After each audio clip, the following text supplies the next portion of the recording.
Can aquaponics save water?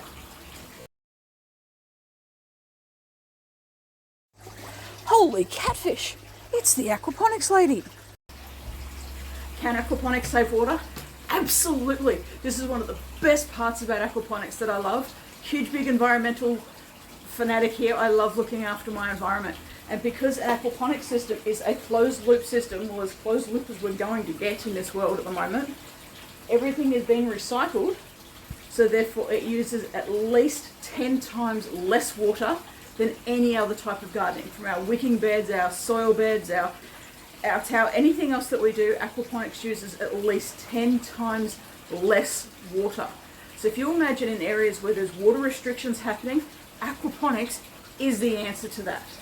It gets you there, it gets you over the line, it gets everything working well. It works, recycles the water. We need to top up our aquaponics system for evaporation and for any of the transpiration, so any of the water that the plants are using. That's it. How incredible is that?